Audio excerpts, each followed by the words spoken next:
48절입니다. 누가복음 12장 35절부터 48절 말씀 찾으셔서 저와 한 절씩 교독하시고 우리 마지막 48절은 합독하시겠습니다. 제가 먼저 35절 봉독해 드립니다. 허리에 띠를 띠고 등불을 켜고 서 있으라. 너희는 마치 그 주인이 혼인집에서 돌아와 문을 두드리면 곧 열어주려고 기다리는 사람과 같이 되라. 주인이 와서 깨어있는 것을 보면 그 종들은 복이 있으리로다. 내가 진실로 너희에게 이르노니 주인이 띠를 띠고 그 종들을 자리에 앉히고 나와 수종들리라. 주인이 혹 2경에나 혹 3경에나 이르러서도 종들이 그같이 하고 있는 것을 보면 그 종들은 복이 있으리로다. 너희도 아는 바니 집주인이 만일 도둑이 어느 때에 이를 줄 알았더라면 그 집을 뚫지 못하게 하였으리라. 그러므로 너희도 준비하고 있으라. 생각하지 않은 때에 인자가 오리라 하시니라.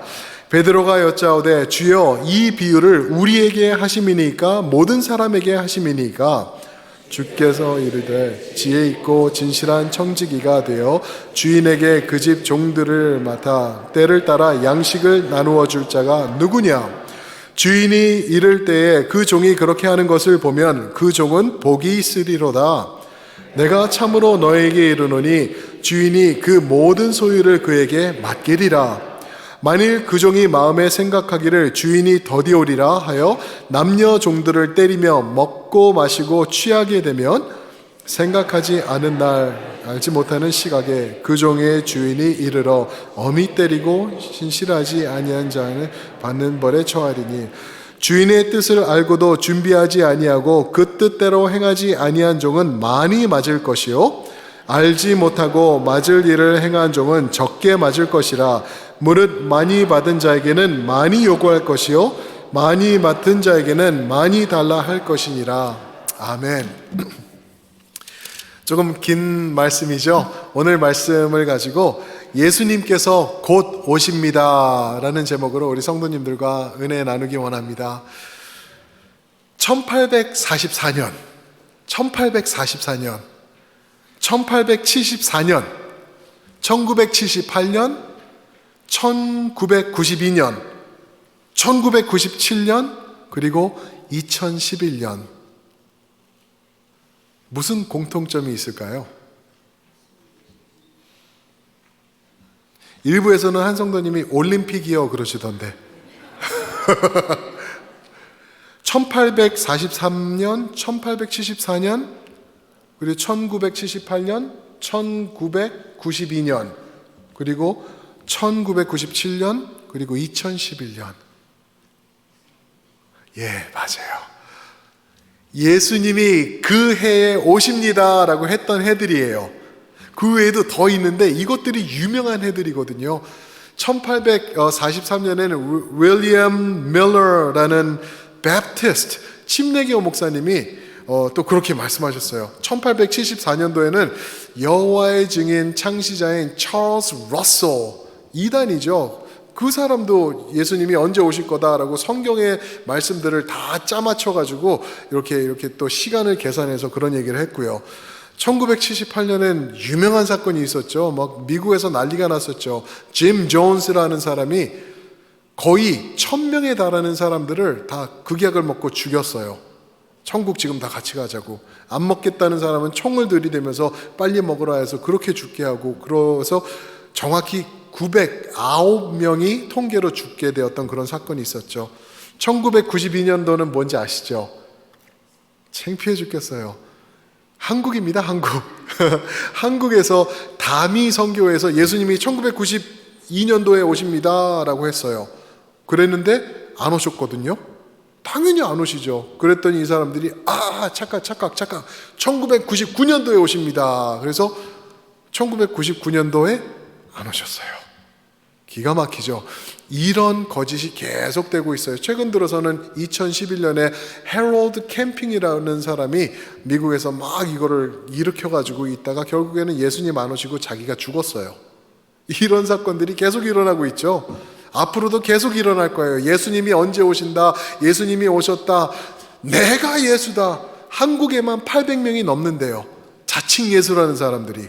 와, 산속에 계시는 분들, 막 그런 분들이 내가 예수다, 이런 일들이 있어요. 미국에도요, 그 종말 주장 사교 집단이 1200 모임이 넘는데요. 그 중에서 한 40개부터 한 40개 넘는 사교 집단은 총, 칼, 폭탄, 대포 이런 무기들을 가지고 예수님의 재림을 기다린대요. 모르겠어요, 왜 무기가 필요한지는. 근데 지금 그런 모습을 가지고 예수님을 기다린다고 하고 있어요. 제가 확실히 예수님 오시는 날을 알거든요. 제가 오늘 말씀드릴게요. 궁금하시죠? 오늘 말씀을 보니까요, 아무도 예상하지 않은 때라고 말씀하셨습니다. 성에 차세요? 괜찮으세요? 그 정도도? 말씀이 거기까지 얘기하면 우린 거기까지 가면 돼요. 아멘? 말씀이 거기까지 했으면 거기까지, that's it. 근데 그걸 가지고 뭐 아브라함이 몇 년 살았으니까, 또 이삭이 몇 년 살았으니까 이거를 더하고 저거를 더하고 이렇게 해서 숫자를 딱 만들어서 이때 오십니다, 큰일 나죠. 큰일 나죠. 그거는 하나님이 원하시는 것이 아니시죠. 신약 성경을 보면은 장수가 마태마가 누가 요한에서 요한계시록까지 260장이 있습니다. 260장이 있는데 예수님의 재림에 대한 말씀이 몇 번 나오는지 아세요? 318번 나와요. 통계적으로 보니까 25구절마다 한 구절이 예수님의 재림의 말씀이에요. 그렇게 재림에 대한 말씀이 많은 거예요. 우리가 알아야 되죠. 또 오늘 읽은 말씀이 예수님께서 처음으로 제자들에게 재림에 대해서 오픈업 하시는 그 말씀이죠. 아주 중요한 말씀인데, 근데 보세요, 제자들이 재림을 알 리가 없어요. 예수님이 지금 죽으실 것도 모르고 있어요. 지금 예수님은 한 십자가로부터 한 5개월 또는 6개월 앞으로 다가오셨거든요. 그래서 지금 예루살렘으로 가시는 길에 이 말씀을 나누시는 거예요. 십자가 지시러. 그런데 그런 아무것도 모르는 제자들에게 예수님께서 재림에 대해서 말씀하시는데 어떻게 말씀하시냐면은 비유를 통해서 말씀하세요. 왜요?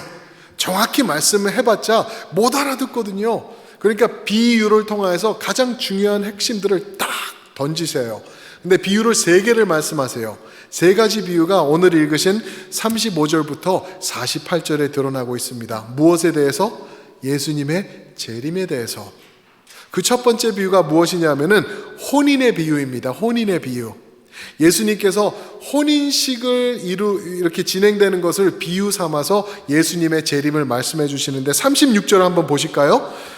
거기 그렇게 말씀하시죠. 너희는 마치 그 주인이 혼인집에서 돌아와 문을 두드리면 곧 열어주려고 기다리는 사람과 같이 되라. 마치 혼인에서 돌아오는 주인을 기다리고 맞이하는 종들처럼 그 주인을 맞이하라라고 말씀하고 계시죠. 우리가 혼인 예식하면은 우리가 생각하는 방법이 있어요. 우리 이제 11월 달에 결혼할 부부도 지금 와 있는데 결혼식 하면은 우리는 뭐 이쁜 드레스를 입고 멋있는 음악과 꽃들과 의자가 준비된 데서 많은 사람들의 축복을 받고 땡 하면은 이제 저기 가서 밥 먹고 그리고 가는 것, 이렇게 생각하는데 유대인들에게 있어서는 그렇지 않았어요. 혼인 예식이 많이 달랐어요. 어떤 정도로 달랐냐면은 먼저 약혼을 합니다. 그것도 비슷하죠, 그렇죠? 근데 그 약혼이 우리랑 너무 달라가지고 약혼을 한 다음에 신랑이 떠나가 있어요. 떨어져 있어요. 그러면서 그 약혼 기간 동안 준비를 하는 게 있는데 뭐냐면은 그 새 신부와 같이 살 집을 마련을 하죠. 집을 마련해 이제 카펜터를 데려다가 만들고 다 하는데 그 만드는 과정에서 가장 핵심이 되는 사람이 누구냐면 신랑이 아니라 신랑의 아버지. 신랑의 아버지예요. 아버지가 이렇게 짓자 저렇게 짓자 하고 다 만들고 죄송합니다. 집이 마무리되기 얼마 한 97% 마무리되면은 이제 신랑을 보내요. 집이 거의 다 됐으니까 신부를 가서 데리고 와. 그러면은 오면은 이게 완성돼 있을 거야라고 그렇게 되는 거죠. 그런 게 이제 그 혼인 예식에 그런 예가 있죠. 그래서 기억나시죠? 마리아도 이제 요셉과 결혼해 가지고 이제 혼인 기간이 있었죠. 결혼하기 전에 혼인 이제 약혼 기간이 있었는데 그때에 마리아가 임신을 하게 된 거죠. 그래서 이제 예수님이 이제 낳게 되고 그런 것이었던 것을 우리가 볼 수 있듯이 그렇게 하고 있어요. 그래서 여러분들 그 말씀 아시죠? 마태복음 24장 36절에 보면은 때와 시간은 하늘의 천사도 모르고 아들도 모르고 오직 누구만 아신다고요? 하늘의 아버지만 아신다. 그 말씀이 바로 이 약혼식에 대한 말씀이에요. 약혼을 우리가 이루었다, 약혼을 했다, 그리고 집을 마련해 놓겠다. 예수님이 또 말씀하셨죠. 집을 마련해 놓고 집이 마련되면은 너희를 데리러 내가 올 것이다 라는 말씀이 여기 그 말씀에 들어있는 거죠. 그러면서 우리가 오늘 말씀을 보면은 조금 다르게 예수님께서 말씀하시는 게 있는데 그게 뭐냐면 너희는 그 결혼식을 하는 신부를 데리고 오는 신랑을 맞이하여서 문을 열 준비가 된 종들처럼 준비하고 기다리라 라고 말씀하시고 계세요.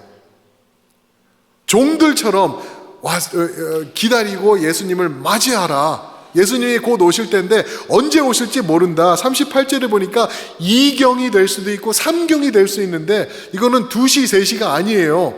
2경은 그 유대인들이 말하는 2경은 9시, 밤 9시부터 12시, 저녁 시간은 늦은 시간을 말하죠. 그리고 3경은 몇 시냐면 새벽 12시부터 새벽 3시까지 3경, 2경이든 3경이든 9시부터 3시가 언제든지 올지 모르니까 준비하고 주인을 맞이하라라고 말씀하고 계시는 거죠. 근데 어떻게 준비하라고 하시는지 아세요? 35절 한번 보실까요?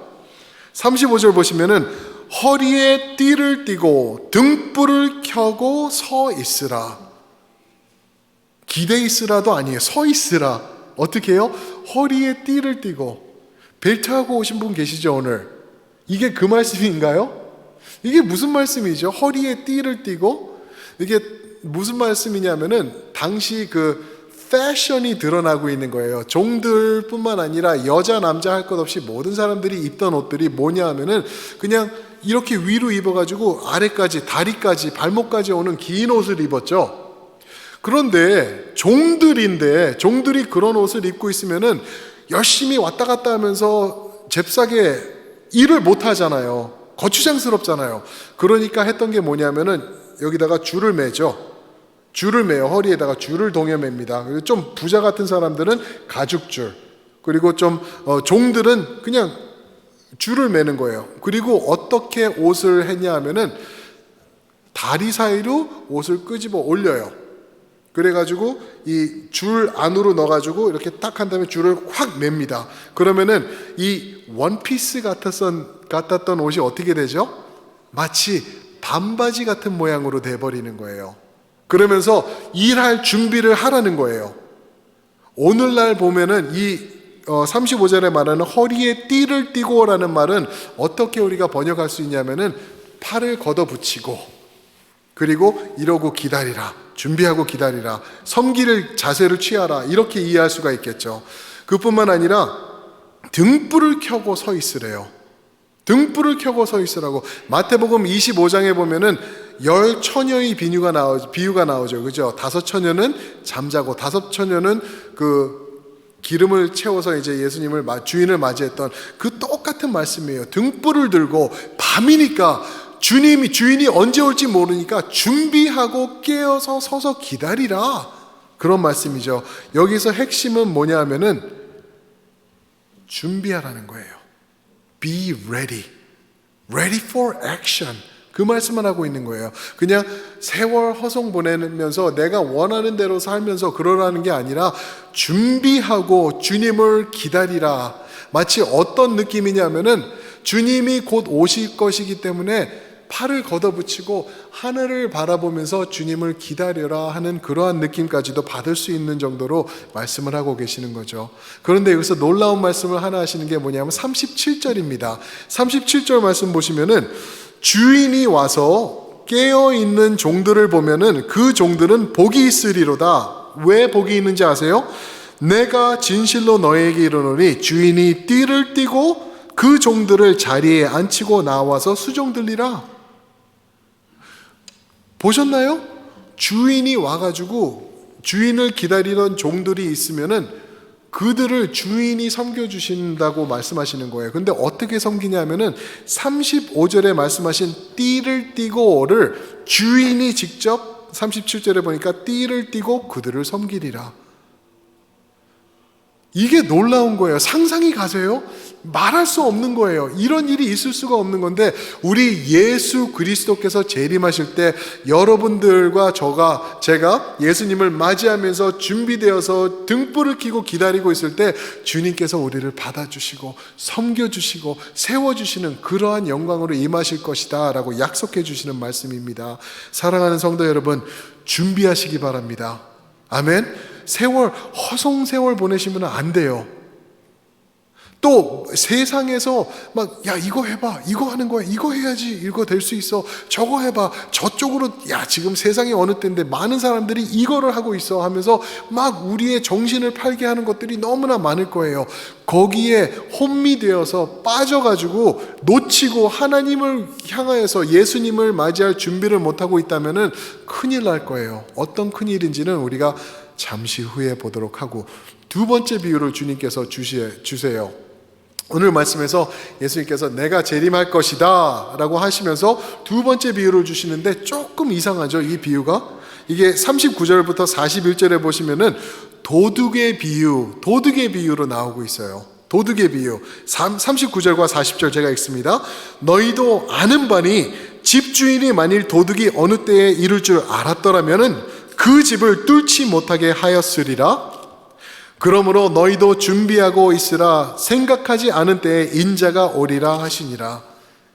당시요 집들이 어떻게 지어졌냐 하면은 진흙으로 흙을 발라가지고 벽을 만들었었대요. 그래가지고 도둑이 들 때 많은 경우에 창문으로 들어오거나 문으로 들어올 필요가 없이 그냥 날카로운 것을 가지고 벽을 살살 파고 물을 뿌리면서 파고 그러면 아무 소리 없이 구멍이 뻥 뚫렸대요. 그래서 39절에 보면 그 집을 뚫지 못하게 하였으리라 이런 말이 있는 거죠. 도둑이 언제 올 것을 안다면은 그 집은 주인은 아마 철통 방어를 했을 거라는 거죠. 그 말씀을 하고 계세요. 근데 재밌죠? 어떻게 예수님의 재림, 그 거룩하고 아름답고 기대되는 그 사건을 도둑이 들어오는 것과 비유를 하나? 이게 여기에는 예수님께서 하시는 그러한 내용이 있는 게 뭐냐 하면은요, 우리에게 쇼킹하게 해가지고 기억하게 하게 하는 그러한 내용이 있기 때문에 도둑처럼 임하겠다라고 우리에게 말씀해 주시는 거예요. 이게 여기 이 말씀뿐만이 아니라 요한계시록에 보면은 이제 7 교회에게 성령께서 말씀을 하시는데 그 중에 교회 하나가 뭐냐면은 4대 교회입니다. 4대 교회에게 말씀하실 때 계시록 3장 3절에 똑같이 말씀하세요. 너희는 회개하라 하시면서 주인이 도둑같이 임할 것이니 라고 말씀하세요. 예수님께서 도둑같이 오신대요. 마치 이거를 우리가 어떻게 이해할 수 있냐면은 성경에 보면은 무엇같이 지혜로우라고 하시죠. 우리 보고요. 뱀같이. 뱀은 별로 안 좋은 건데, 그렇죠? 근데 뱀같이 지혜로우라 하면서 우리를 깨닫게 하느라고 이렇게 이런 도둑의 비유를 또한 말씀하시는 거죠. 데살로니가전서 5장 2절부터 4절에 보면은 또 이런 말씀하세요. 주의 날이 밤의 도둑같이 이룰 줄 너희가 아노라. 사는 성도님들 그거 아세요? 밤에 도둑같이 임하실 거 알고 계십니까? 예수님 그렇게 오실 거예요. 이제 우리가 다미성교회 1992년에 예수님 오신다고 말했던 다미성교회가 뭐냐면은 다가올 미래를 계획하는 성교회래요. 웃기고들 있죠. 아무것도 모르면서 모르는 게 정상인데 그런 사람들이 얘기를 했으니까 예수님 이제 곧 오실 시간이 얼마 안 남았네. 이게 아니라 너희는 전혀 모르니까 도둑처럼 임할 거니까 준비하고 깨어있으라 라고 말씀하시는 거예요. 그러면서 조금 더 무서운 말씀이 베드로 후서 3장 10절에 있는데 그 말씀에서는 이렇게 말씀하십니다. 주의 날이 도둑같이 오리니 그날에는 하늘이 큰 소리로 떠나가고 물질이 뜨거운 불에 풀어지고 땅과 그 중에 있는 모든 일이 드러나리라. 무섭죠? 예수님 오실 때 이렇게 무서운 엄청난 사건이에요. 나팔 소리와 함께 빠방 하면서 주님이 나타나시는 거죠. 그때 얼마나 많은 사람들이 두려워하면서 놀래할까 우리가 볼 수 있죠. 우리 성도님들은 어떠실까요? 할렐루야, 주님 지금 오시네요. 어제도 준비했는데 오늘 오시네요. 맞이하실 분들이 계시는 반면에 어떤 분들은 주님 우쩔랑까 벌써 오시고요. 이럴 분들이 계실 거라는 거죠. 잘못했습니다. Too late, too late. 그런 시간이 지금 다가오고 있습니다. 오늘 저녁에라도 오실 수 있다라는 것이죠. 믿으십니까? 예수님이 오시고 계세요. 다만 더디 오시는 이유가 있는데 그게 뭐냐면은 여러분들과 저에게 맡겨주신 사명이 있어요. 우리가 아직도 이루지 못한 것 하나님께서 기다리고 계시고 우리를 위해서 참으시고 우리가 일어나서 이제 그 일을 감당하기를 기다리고 계시는 거죠. 그런가 하면은 41절에 베드로가 이 도둑의 비유를 들은 다음에 하는 말이, 예수님 이 비유가 지금 우리에게 하신 말씀입니까? 아니면은 이 많은 사람들에게 하신 말씀입니까? 라고 얘기를 해요. 그도 그럴 게 12장 1절에 보니까 수만 명이 모여들었다 그러고 있어요. 수천 명, 수만 명이 예수님을 이제 모여들어서 이 사람들이 있으니까 또 예수님이 말씀하실 때 어쩔 때는 싹 돌아가지고 어리석은 부자를 향해서 말씀하시고 또 싹 돌아서 어쩔 때는 11장 하반절에 보면은 바리새인들에게 말씀하시고 또 12장 4절에 보면은 이 말은 나의 친구된 너희들에게 한다라고 또 말씀하세요. 그러니까 그 어리언스가 계속 바뀌고 있기 때문에 베드로가 예수님 우리 말이에요? 아니면 누구 말이에요? 지금 질문하고 있거든요. 그랬을 때 예수님께서 대답을 하시면서 세 번째 비유를 주세요. 세 번째 비유. 그 비유가 뭐냐면은 청지기의 비유입니다. 청지기의 비유. 청지기의 비유. 이게 42절입니다. 42절에 보시면은 주께서 이르시되 지혜 있고 진실한 청지기가 되어 주인에게 그 집 종들을 맡아 때를 따라 양식을 나누어 주게 할 자가 누구냐? 청지기를 말하고 있는 거죠. 성경에서 말하는 청지기는 또한 여러분들과 저입니다. 저희에게 달란트를 맡겨주셨다 그러죠. 그것을 가지고 우리가 할 일을 주신 거예요. 이 땅에서 우리가 주님을 위하여서 이루어 드릴 것, 이제 주님이 오실 때 우리가 많은 열매를 가지고 주님 앞에 나아가게 되도록 또 많은 찬양과 경배와 그 노래를 들고 주님 앞에 나아갈 수 있도록 주님께서 우리에게 청지기직을 주셨습니다. 여기서 말하는 이 청지기는요, 아까 35절에 말하는 종들과는 다른 개념이에요. 어느 정도 다르냐면 이 청지기는 그 종들을 다스리는 사람이에요. 주인이 집을 떠나 있는 동안 그 집을 총괄하는 총관리인, 집사, 이런 모습과 같은 사람들이죠.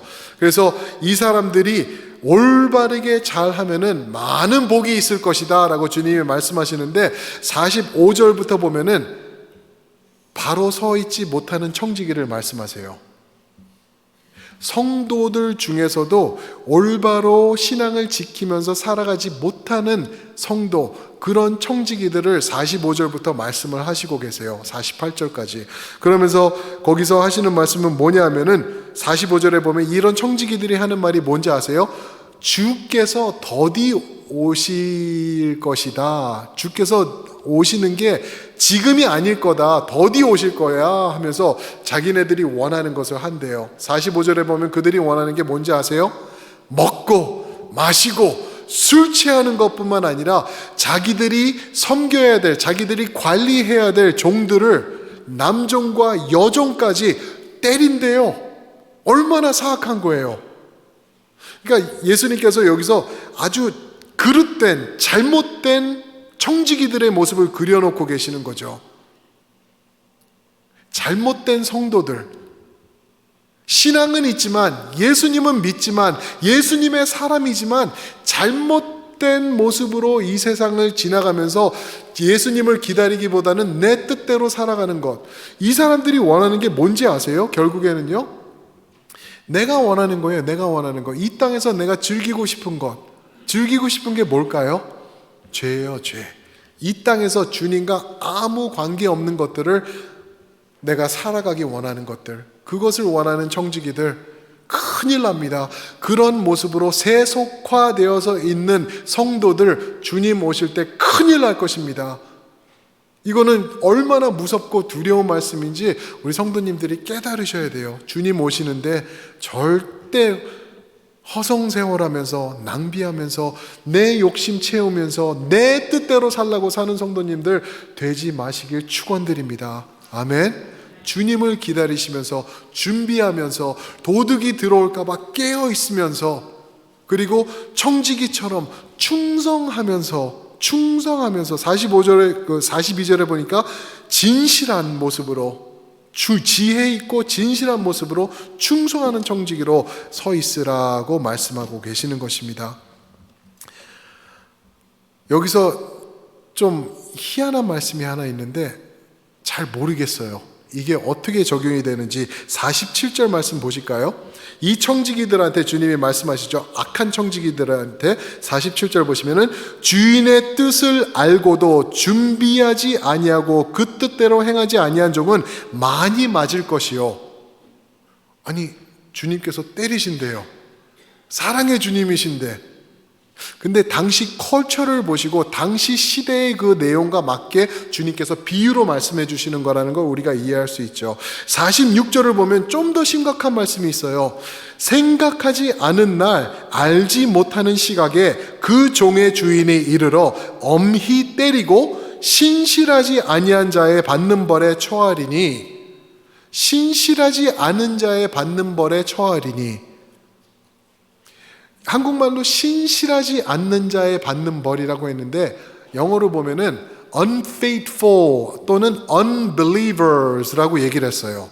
믿지 않는 자들, 믿지 않는 자들이 받는 벌이 무엇인지 아시죠? 지옥 형벌이에요. 지옥 형벌. 저는 이게 어떻게 이해가 되는지 모르겠어요. 그러니까 이거를 literally 받아야 되는지, 우리 성도님들과 제가 청지기로서 내가 나의 주어진 일을 다 안 하면 내가 지옥 간다는 건가? 그거는 절대 아니에요. 왜 그런지 아세요? 로마서 8장 1절에 보니까 이런 말씀이 있죠. 그리스도 안에 있는 자 결코 정죄함이 없나니 믿으시기 바랍니다. 여러분들과 제가 예수 그리스도를 믿고 주님 안에 나의 신앙을 가졌다고 주님께서 나의 구세주가 되십니다 라고 선포하시는 여러분들과 저는 이제 구원의 문제는 해결받았습니다. 죄의 문제 해결받았어요. 우리는 천국 갑니다. 확신하십시오. 그런데 문제는 우리가 주님 앞에 온전히 서 있지 않고 신실하지 못할 때 우리는 상급이 없어지는 것을 말하는 것 같아요. 상급이 없어질 거예요. 어떤 분들은 이렇게 말씀드리면은 아유, 그 상급 좀 없으면 어때? 이 세상 살면서는 욕심이 많으신데 아유, 천국 가서 상급 좀 없으면 어때? 천국 갔는데 이미. 혹시 그런 분들 계시나요? 회개하시기 바래요. 왜 그런지 아세요? 특히 한국 사람들에게는 이게 얼마나 힘든 건지 아세요? 천국을 갔는데 우리는 체면 문화 아닙니까? 체면 문화예요, 한국 사람들은. 그래가지고 없어도 있는 척, 그죠? 옛날에는 배를 쫄쫄 굶었는데도 안녕하세요, 식사하셨나요? 그러면 예, 많이 먹었습니다. 꼬로록. 체면 때문에 그러잖아요. 천국에 갔는데 주님 앞에 섰는데 할렐루야 했는데 상급이 하나도 없는 거예요. 영원토록 그 체면을 어떻게 감당하시려고요? 남들은 기뻐하고 나도 기쁠 거예요. 분명히 주님과 천국에 같이 있기 때문에. 그러나 하나님이 원하시는 것은 그냥 그렇게 오는 게 아니라 많은 것을 더해 주시기 원하시는 것을 우리가 알아야 되는 거예요. 그런데 어떤 말씀이 또 성경에 있냐 하면은요, 고린도전서 3장 15절 말씀 나중에 한번 보세요. 거기에 보면은 겨우 간당간당하게 구원받을 사람들이 있다라고 말씀하세요. 구원을 받으나 불 가운데서 받은 것 같으리라. 영어로는 escaping from the flame 그랬어요. 지옥 가는 거였는데 거기서 겨우 구원받아서 대롱대롱 매달려서 천국 가는 성도. 우리는 그러면 안 되잖아요. 우리는 이 땅을 살면서 여호와 하나님의 영광을 위해서 내가 최선을 다합니다. 열심히 뛰겠습니다. 준비하겠습니다. 허리띠를 동이고 등불을 켜고 준비하면서 신실하게 주님을 위해서 사는 여러분들과 저 되시길 축원드립니다. 아멘. 겨우 어이구 지옥 안 들어갔다. 어이구 뜨거울 뻔했네. 이거는 아니죠. 이거는 아니라는 거예요. 우리가 그렇게 살아야 되는 것입니다. 그래서 오늘 말씀을 정돈을 해보면은 우리 찬양팀 나와주실 때 세 가지입니다. 저를 한번 따라해 보실까요? 준비하라, 깨어있으라, 충성되라. 아멘. 이게 우리에게 원하시는 모습이에요. 사랑하는 성도 여러분, 준비합시다. 깨어있읍시다. 충성합시다. 그럴 때 주님께서 오실 때 우리를 기뻐 맞이해 주실 거예요. 요한 1서 3장 3절에 보면 이런 말씀이 있습니다. 이 소망을 가진 자마다, 예수님의 재림의 소망을 가진 자마다 그의 깨끗하심과 같이, 예수님의 깨끗하심과 같이 우리 자신도 깨끗하게 되느니라. 무슨 말이죠? 여러분들과 제가 예수님의 재림 신앙을 가지고 예수님을 오늘도 기다리며 준비하고 있는 신앙의 모습을 가졌다면 우리는 거룩한 모습을 가지게 될 거라는 거예요. 그러나 예수님에게서 내 눈을 띄어서 이 세상 것에다가 눈을 돌리게 될 때는 분명히 우리 삶 가운데 죄로 가득할 거라는 것입니다. 사랑하는 성도 여러분, 거룩해지는 것, 깨끗해지는 것 어려운 거 아니에요. 다가오실 예수님 바라보면 될 줄 믿으시기 바랍니다. 그래서 우리가 할 수 있는 말씀이 주여 오늘 오시는군요. 기다리고 있었습니다. 빵빠라빵 소리 나면서 예수님이 오실 때 할렐루야 마라나타 외쳐하죠. 그날 어쩌려고 이렇게 일찍 오세요 주님? 이러면 안 되겠죠. 그죠? 사랑하는 성도 여러분, 우리 한번 다 함께 그 자리에서 일어나셔서 우리 한번 전우좌우분들에게 격려해 주시면 좋겠습니다. 주님 곧 오십니다. 말씀해 주세요. 주님 곧 오십니다. 아멘, 아멘. 곧 오시겠습니다. 우리 이 찬양을 부르시면서 우리 그날을 상상하면서 주님 앞으로 달려가는 우리 교회의 모습을 우리 그려보겠습니다. 주께서 주신 동산에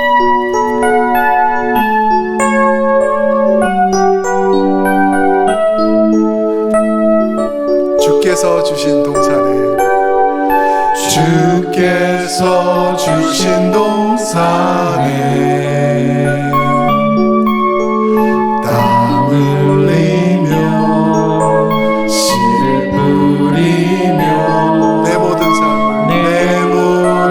삶을 드리리.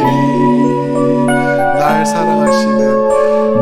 사랑하시는 내 주님께 비바람 앞을 가리고 내 육체는 쇠잔해져도 내 모든 삶을 드리리. 내 사모하는 내 주님께 사모하는 내 주님께 땅끝에서 주님을 맞으리. 주께 드리려 내가 들어갔고 땅끝에서 주님을 외우리. 주께 드릴 노래가 들어갔고 땅의 모든 끝 찬양하라. 주님 오실 길 예비하라. 땅의 모든 끝에서 주님을 찬양하라. 영광의 주님 곧 오시리라. 주께서 주신 동산에 다시 한번 주께서 주신 동산 우리가 사는 이 땅이죠. 땀을 흘리며 씨를 뿌리며 나의 모든 삶을 내 모든 삶을 드리니. 누구에게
영광의 주님 곧 오시리라. 아멘. 땅끝에서 주님을 맞이할 날 이제 얼마 안 남았습니다. 많은 열매 붙잡고 주님 앞으로 달려가시는 여러분들 되셔야 됩니다. 이제 땅끝에서 주님 오실 때 주님을 찬양하면서 맞이할 여러분들, 저 그런 모습으로 우리 이 땅에 서십시다. 우리 한번 그렇게 기도하면 좋겠어요. 주님을 바라봅니다. 주님이 오늘도 오실 수 있는데 내가 준비하며 깨어 있으면서 충성된 모습으로 설 수 있도록 인도하여 주시옵소서. 다 함께 한번 기도하시겠습니다. 사랑의 아버지,